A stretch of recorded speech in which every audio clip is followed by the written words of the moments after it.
Hi you guys, today I'm going to show you how to make my gluten-free bakery style blueberry muffins, which is one of the most popular recipes on my blog. If you've got an hour, you can easily make these muffins. They're like the jumbo ones they sell in bakery sections of stores, and they're incredibly soft and tender, loaded with blueberries as you can see, and they have a streusel on top, which is totally optional, but the sweet crunch really complements the texture of the muffins. So let's get into it and I'll show you how to make them. Okay, to make the streusel, it's just gluten-free all-purpose flour, sugar, and cinnamon, and we're gonna whisk those together. I'm just using a fork. You can use a whisk if you want. And then we add cold cubed up butter, and I start out by smashing it with the fork at first, and then I eventually just get my hands in there because the fork doesn't seem to do the job like I want it to. So just get your hands in there if you feel like it. You don't have to. You can use also like a pastry blender, pastry cutter. I don't even own one of those anymore. It's been a long time since I've had one, but they do work well.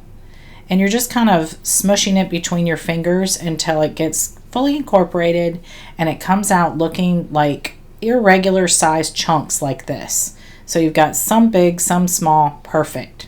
So just go ahead and put that in the fridge and let it chill while you make the muffin batter. So we first need to mix the wet ingredients in a separate bowl. And this is buttermilk, and I'm using whole fat buttermilk. Also some sugar. And 2 eggs. And then I have some canola oil. You can also use just regular vegetable oil or any kind of neutral oil, and vanilla. And we'll just whisk this together real quick and set that aside while we get our dry ingredients together. So this is my all-purpose gluten-free flour blend. And I have salt and a little bit of cinnamon and baking powder. And we just whisk those together briefly. And then I start using my whisk to make the sides taller and basically make a well in the center so that I can pour the wet ingredients in.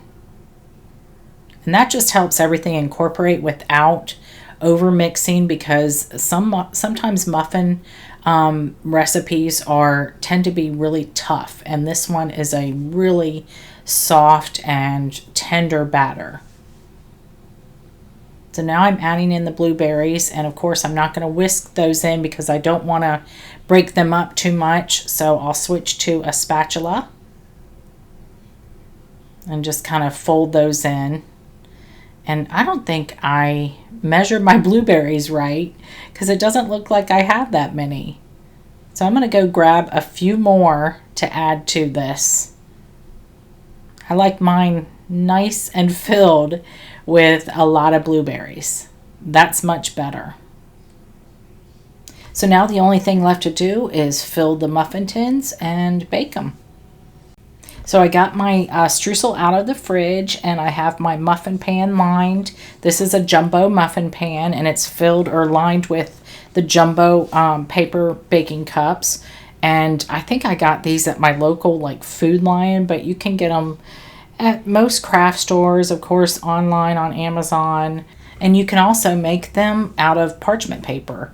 You just take a square of parchment paper and fold it into each well of the muffin tin and put your batter in there, and that's it. And they look kind of cute and rustic, and whichever method you choose is perfectly fine. And you can also bake these into regular sized muffins.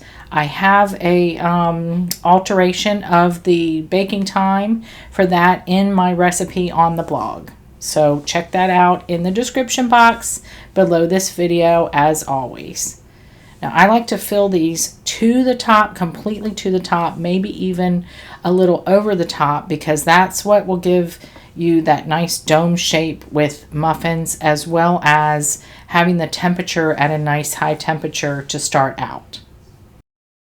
So now we get to put the streusel on top, and it's just a matter of grabbing a handful of it, kind of breaking up any really large chunks and just gently pressing a handful of it or two onto each muffin.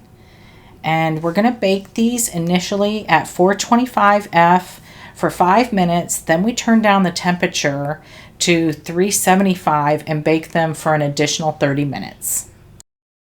Here they are out of the oven. They've been out of the oven for 5 to 7 minutes or so, and I left them in the pan for that long. Now I'm taking them out gently and carefully because they are still hot, and I'm going to let them finish cooling on the wire rack until they're at least warm.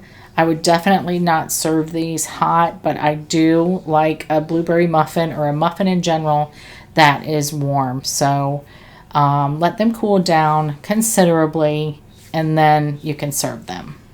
Look at how big and beautiful and impressive these are.